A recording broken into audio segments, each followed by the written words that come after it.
Hello दोस्तों, आपका बहुत बहुत स्वागत है आपके अपने चैनल एमपी ऑनलाइन स्टडी पर। जैसे कि आपको पता है, आज की जो हमारी वीडियो रहने वाली है वो इम्पोर्टेंट 30 क्वेश्चन पर रहने वाली है।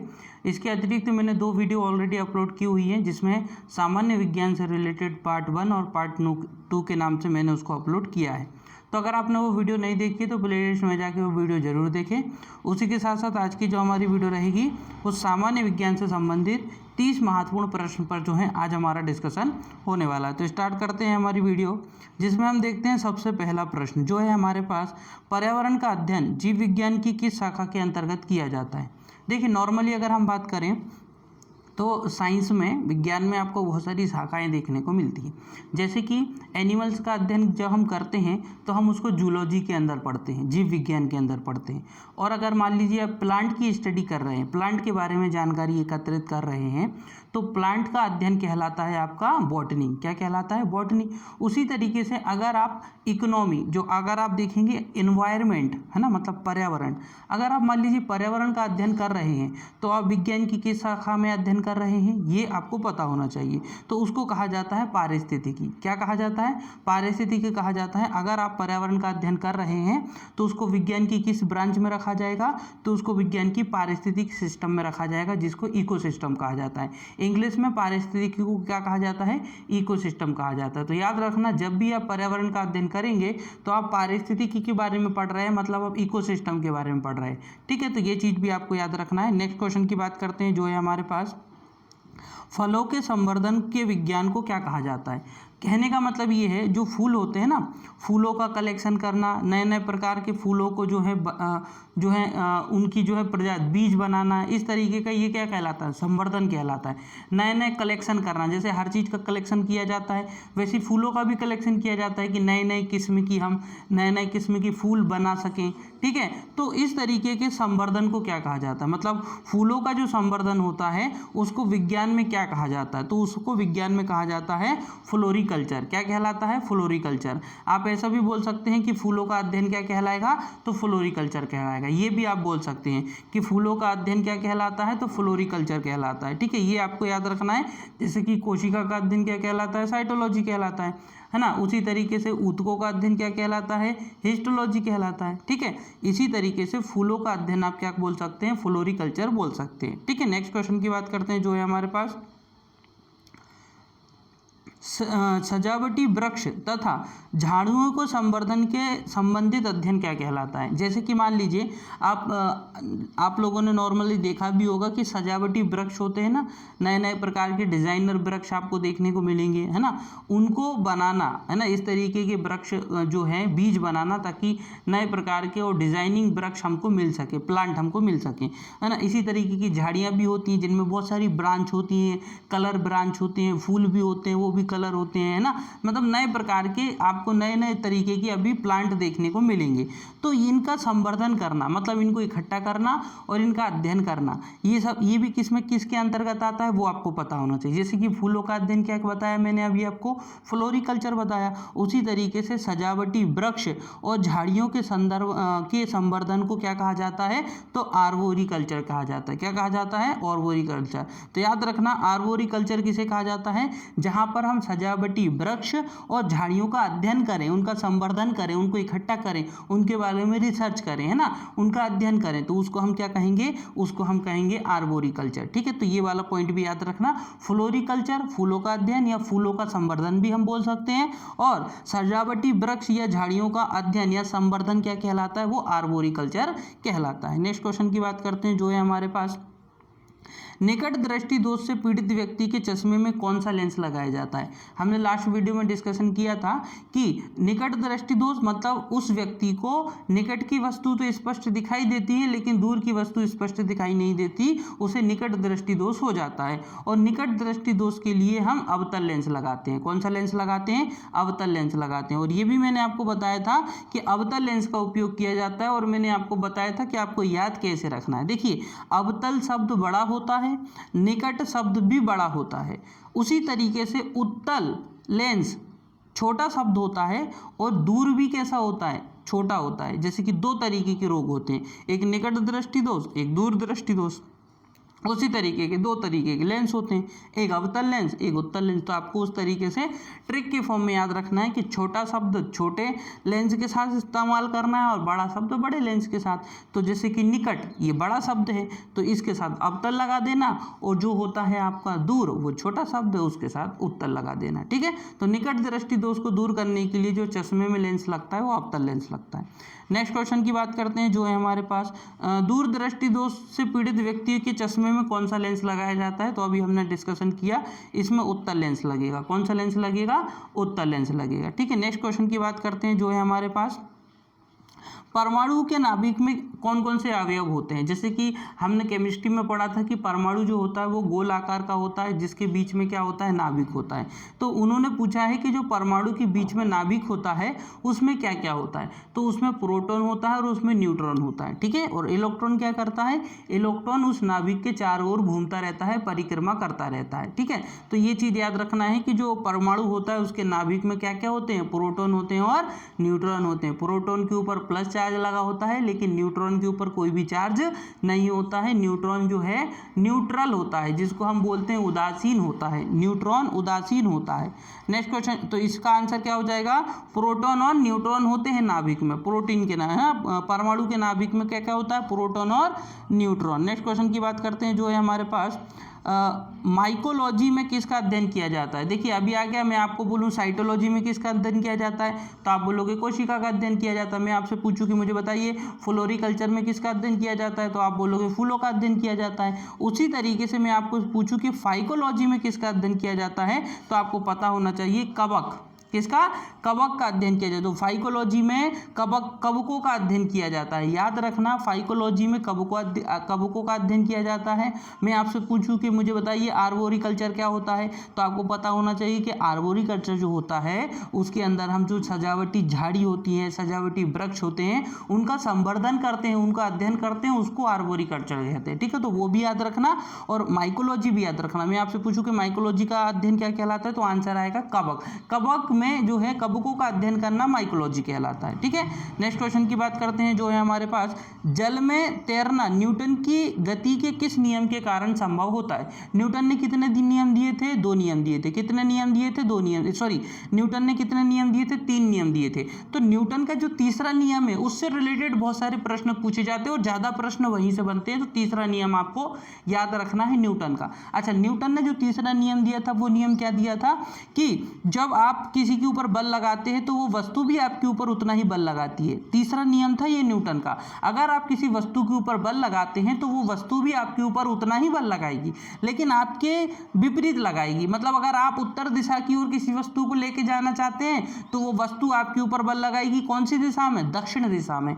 याद रखना है ना, उसके विपरीत लगाती है वो। तो जल में जब कोई व्यक्ति तैरता है तो वो किस नियम का पालन कर रहा है? वो न्यूटन के तीसरे नियम का पालन कर रहा है। क्यों? क्योंकि जो व्यक्ति किसी, अगर मान लीजिए कोई व्यक्ति जल में तैर रहा है ना, तो वो क्या कर रहा है? पानी के ऊपर बल लगा रहा है और उतना ही बल पानी उसके ऊपर भी लगाएगा। तो इसको क्या बोलेंगे? न्यूटन का तीसरा नियम। तो याद रखना, जब कोई व्यक्ति पानी में तैरता है तो वो बल लगाता है, और वो बल कहाँ लगाता है? पानी की ओर लगाता है, और उतना ही बल उसको वापस मिलता है उस व्यक्ति को, और उसके ऊपर जो बल लगाता है वो पानी उसके ऊपर लगाता है। तो याद रखना, जब कोई व्यक्ति जल में तैरता है तो वहां पर न्यूटन का तीसरा नियम फॉलो होता है ना, तृतीय नियम।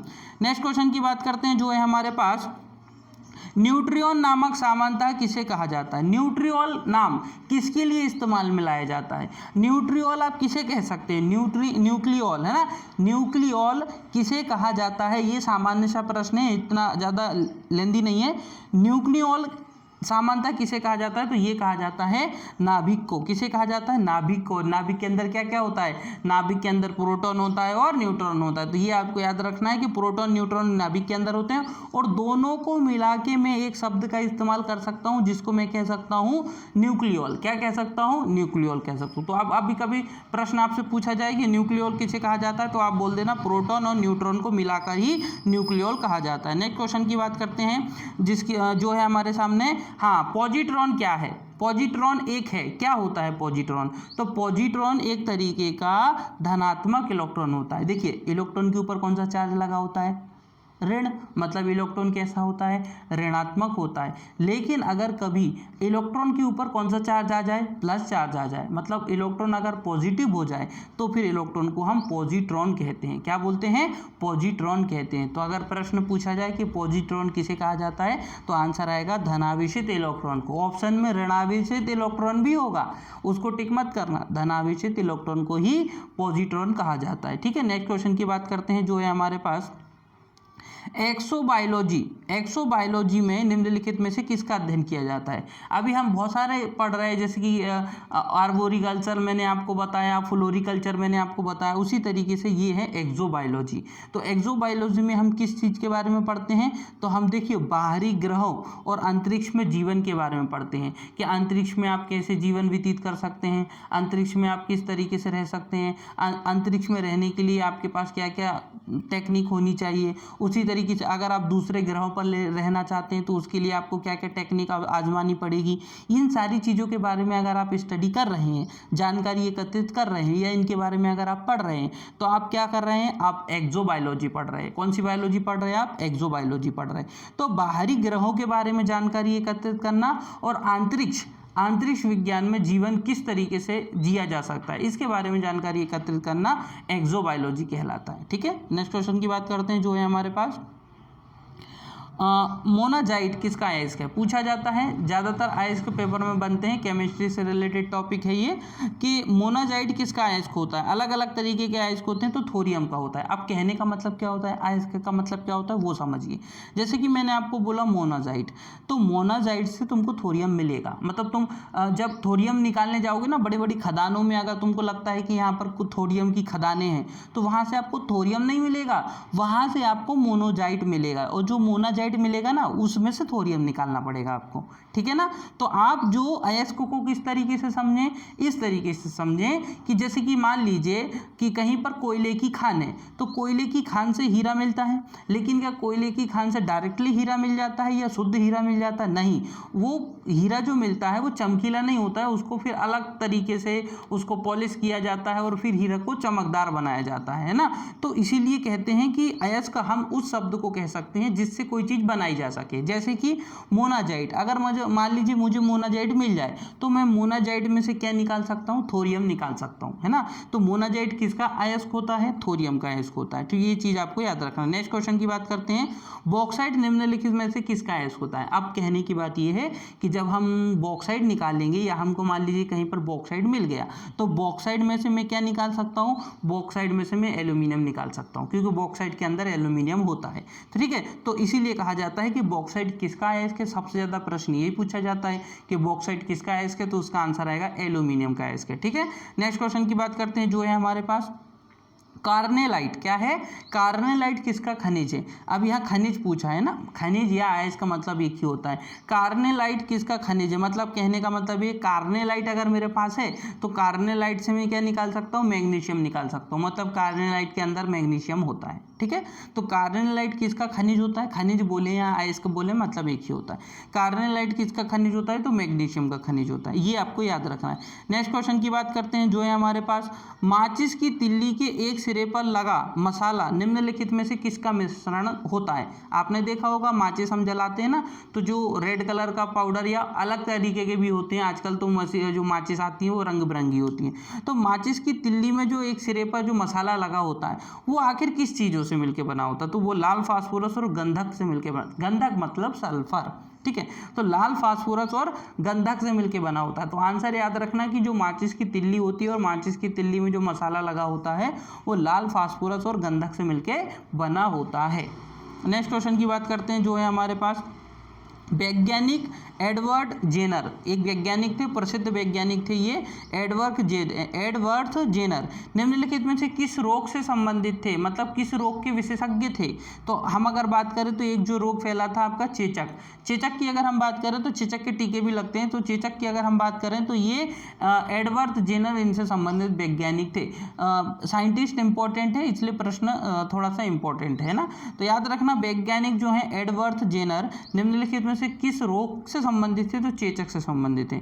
नेक्स्ट प्रश्न की बात करते हैं जो है हमारे पास, BCG का टीका निम्नलिखित में से किस बीमारी के बचाव के लिए लगाया जाता है? जैसे कि नॉर्मली अभी वर्तमान में जो टीके लग रहे हैं उसमें इन फ्यूचर का भी क्वेश्चन बन सकता है कि कोवैक्सीन, है ना, कोवैक्सीन का टीका किस लिए लगाया जाता है? तो आंसर आएगा कोरोना वायरस का टीका है वो, है ना, कोरोना वायरस से बचाव के लिए कोवैक्सीन का टीका लगाया जाता है। उसी तरीके से प्रश्न बना है कि जो BCG का टीका लगाया जाता है वो किस रोग के बचाव के लिए लगाया जाता है? तो वो क्षय रोग के बचाव के लिए लगाया जाता है। क्षय रोग मतलब टीबी, जो टीबी की बीमारी होती है ना, टीबी की बीमारी से बचने के लिए ही जो है वो BCG का टीका लगाया जाता है। तो याद रखना, BCG का टीका जो है क्षय रोग मतलब टीबी की बीमारी से बचने के लिए लगाया जाता है। नेक्स्ट क्वेश्चन की बात करते हैं जो है हमारे पास, पौधों का कौन सा भाग श्वसन करता है? सबको पता है पौधे में 3 इंपॉर्टेंट पार्ट होते हैं, एक लीफ होता है, एक स्टेम होता है और एक रूट होता है। मतलब एक आपकी पत्ती होती है, एक आपका तना होता है और एक आपकी जड़ होती है। तो ये जो 3 चीज़ होती हैं आपकी, इसमें जो पत्ती होती है ना उसके अंदर तो श्वसन क्रिया होती है, पौधे के अंदर जो श्वसन क्रिया होती है वो कहाँ होती है? तो वो होती है उनके लीफ में, मतलब पत्ती में। प्रकाश संश्लेषण की क्रिया वहीं पर होती है। तो इसका आंसर क्या हो जाएगा? पत्ती में होती है। जो श्वसन क्रिया होती है ना पौधों के अंदर वो पत्तियों में होती है खास तौर पे, है ना, तो याद रखना। नेक्स्ट क्वेश्चन की बात करते हैं जो है हमारे पास, कच्चे फलों को कृत्रिम रूप से पकाने के लिए कौन सी गैस का इस्तेमाल किया जाता है?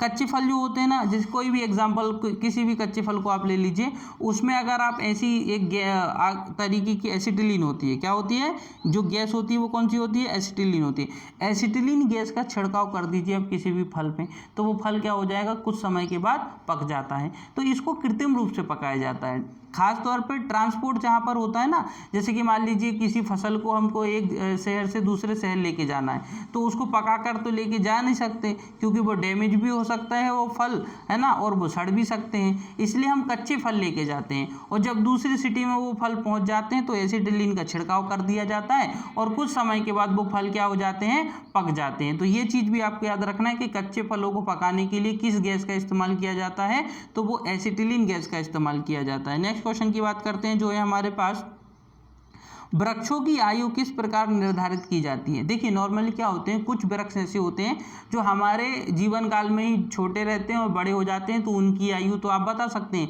कि ये वृक्ष कितना पुराना है। लेकिन कुछ वृक्ष जो हैं हजारों वर्ष पुराने होते हैं, है ना, तो वर्षों वर्ष पुराने होते हैं, 2 वर्ष 3 वर्ष पुराने होते हैं, 200-300 वर्ष पुराने होते हैं। तो फिर उनके लिए कैसे निर्धारण किया जाएगा कि ये वृक्ष कितना पुराना है? तो उसके लिए जो है एक फॉलो होता है जो रूल, वो होता है वार्षिक वलय के, जो उनकी वार्षिक वलयों की संख्या के आधार पर। अब ये कैसे होगा वो समझिए।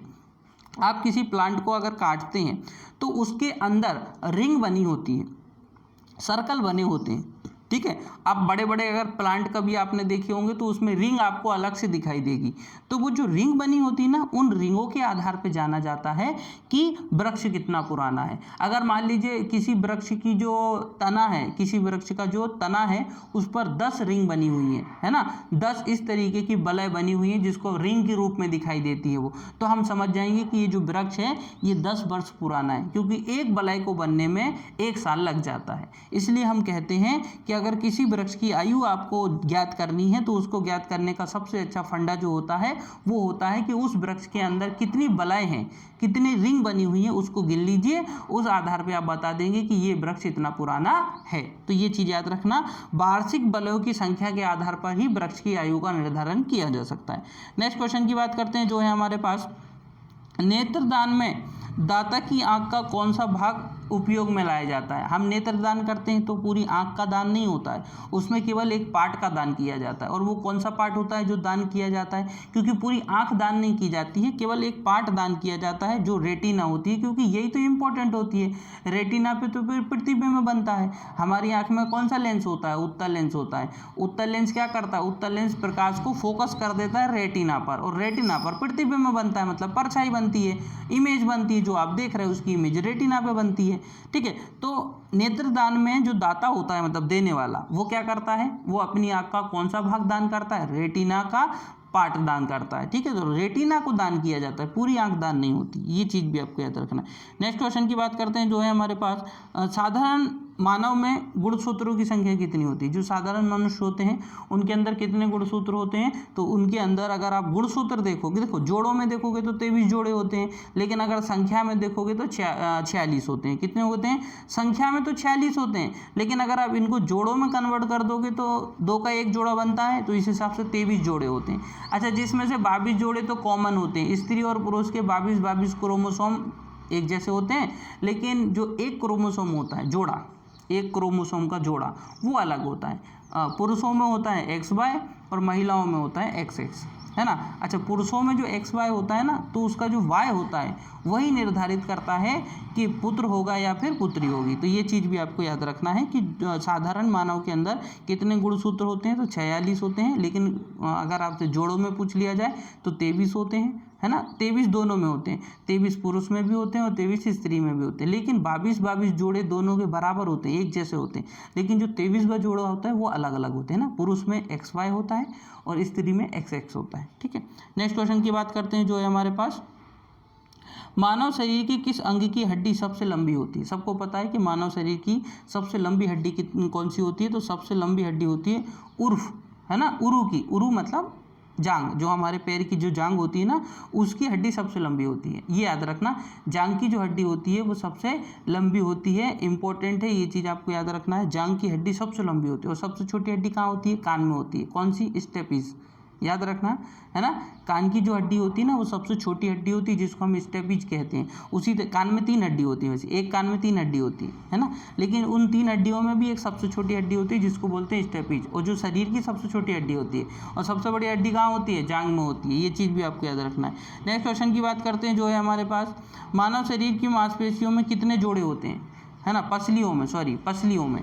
मानव शरीर की जो पसलियाँ होती है ना, अगर आप देखोगे जो हमारा चेस्ट होता है उसमें पसलियाँ होती है, तो कितनी जोड़ी पसलियाँ होती हैं? तो याद रखना है, वैसे तो टोटल अगर मैं हड्डियों की बात करूं, पसलियों में कितनी हड्डियाँ होती हैं? तो 24 होती हैं, है ना। ऐसे अपन अगर पूरे केवल पसलियों की बात कर रहा हूँ मैं, है ना, तो पसलियों में अगर हड्डियाँ देखोगे ना तो आप कितनी होती हैं? 24 होती है, लेकिन जोड़ों के हिसाब से देखोगे ना तो 12 जोड़े होते हैं। कितने जोड़े होते हैं? 12 जोड़े, क्योंकि एक जोड़े में 2 हड्डी होती है, एक जोड़े में 2 हड्डी होती है, तो 12 जोड़े में कितनी हड्डी होंगी? 24 हड्डी होंगी। तो इस तरीके से याद रखना, जोड़ों के तौर पे भी याद रखना और सिंपल संख्या में भी याद रखना। अगर पूछ लिया जाए कि मानव शरीर में कि जो पसलियाँ होती है उसमें कितनी हड्डी होती है, तो 24 हड्डी होती है। केवल पसलियों की बात हो रही है तो कितनी हड्डियाँ होती हैं? 24 हड्डियाँ होती है। लेकिन अगर आपसे पूछ लिया जाए कि पसलियों में कितनी जोड़ी हड्डियाँ होती है, जोड़ी, तो एक जोड़ी में 2, ठीक है, तो उस हिसाब से याद रखना 12 जोड़ी होती है। 12 जोड़ी पसलियाँ होती हैं हमारे पास, ठीक है, और एक पसली में 2 हड्डियाँ होती है, तो इस तरीके से टोटल 24 होती है ना। उसमें भी अलग अलग तरीके से होती है ना, वो मैं आपको अलग से बताऊंगा, वो अलग अलग तरीके की होती हैं। उस तरीके तैरती हुई हड्डियाँ अलग कहलाती हैं, है ना, तैरती हुई हड्डियाँ किसे कहा जाता है। और कुछ हड्डियाँ होती हैं जो आगे से पीछे तक पूरी फोल्ड होती हैं, वो अलग अलग तरीके की होती हैं। बस अभी तो आप इतना याद रखें कि जो पसलियों में हड्डियाँ होती हैं वो कितनी होती हैं। जोड़ों में याद रखना है 22, जोड़ों में याद रखना है 12 और नॉर्मल याद रखना है 24 होती है। नेक्स्ट क्वेश्चन की बात करते हैं जो है हमारे पास, वन अनुसंधान संस्थान कहाँ पर स्थित है? वन अनुसंधान, है ना, क्योंकि ये भी वायु से रिलेटेड ही है, ठीक है, क्योंकि वृक्षों की बात हो रही है। तो वन अनुसंधान केंद्र कहाँ पर है? तो ये आपका देहरादून में है। कहाँ पर है? देहरादून में। याद रखना, वन अनुसंधान केंद्र कहाँ पर है? देहरादून में। नेक्स्ट क्वेश्चन की बात करते हैं जो है हमारे पास, पुष्पों का अध्ययन क्या कहलाता है? देखिए यहाँ पुष्पों का अध्ययन किया जा रहा है ना। पुष्पों का अध्ययन क्या कहलाता है? तो पुष्पों का अध्ययन एंथोलॉजी कहलाता है। पुष्पों का अध्ययन एंथोलॉजी कहलाता है ना। ये अलग चीज़ हो रही है, यहाँ पुष्पों की बात की जा रही है। तो पुष्पों का अध्ययन क्या कहलाता है? एंथोलॉजी कहलाता है। एंथोलॉजी, पुष्पों का अध्ययन एंथोलॉजी। निम्नलिखित में से किसने न्यूटन के पूर्व ही यह बात बता दी थी कि सभी वस्तुएं पृथ्वी की ओर गुरुत्वाकर्षण से आकर्षित होती हैं? मतलब न्यूटन के पहले गुरुत्वाकर्षण का आविष्कार किसने किया? न्यूटन ने किया। लेकिन इसके पहले भी एक ऐसे व्यक्ति थे जिन्होंने ये बात जानकारी पहले से ही दे दी थी कि कुछ ऐसा आकर्षण होता है जो वस्तुओं को अपनी ओर खींचता है। पृथ्वी के अंदर एक ऐसा आकर्षण है जो वस्तुओं को अपनी ओर खींचता है। ये बात सबसे पहले किसने बता दी थी? तो आर्यभट्ट ने ये बात बता दी थी, न्यूटन के पहले भी, ठीक है, याद रखना। नेक्स्ट क्वेश्चन की बात करते हैं जो है हमारे पास, साबूदाना किससे प्राप्त होता है? साबूदाना खाते हैं ना नॉर्मली, उपवास में हम साबूदाना, तो वो साबूदाना कहाँ से प्राप्त होता है? वो एक वृक्ष से प्राप्त होता है, एक वृक्ष से प्राप्त होता है साबूदाना, जो आप मार्केट से लाते हैं और खाते हैं उसकी बात हो रही है। तो साबूदाना किससे प्राप्त होता है? तो साबूदाना ये प्राप्त होता है आपका साइकन, साइकन नाम का एक वृक्ष होता है ना, तो साइकस नाम का एक वृक्ष होता है, उससे प्राप्त होता है ना, साइकस नाम का एक वृक्ष होता है, उससे ही साबूदाना प्राप्त होता है। याद रखना, साबूदाना साइकस याद रहेगा। नेक्स्ट क्वेश्चन है, बैरोमीटर में पारे का तल एकाएक गिरना प्रदर्शित करता है, क्या होता है? जो बैरोमीटर होता है ना, बैरोमीटर, उसमें कभी कभी पारा भरा होता है उसके अंदर, तो बैरोमीटर के अंदर, तो बैरोमीटर के अंदर जो पारा भरा होता है वो उसका पारा गिरने लगता है नीचे की ओर।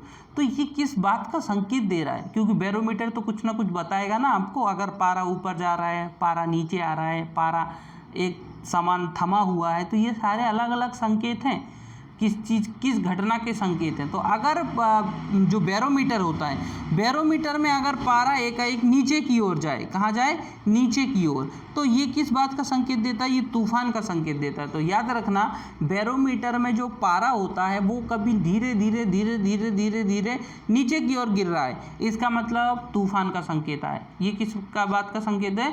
तूफान का संकेत है। तो ये चीज़ आपको याद रखना है। नेक्स्ट क्वेश्चन की बात करते हैं, जो है हमारे पास, जीवाणु की खोज सर्वप्रथम किसने की थी?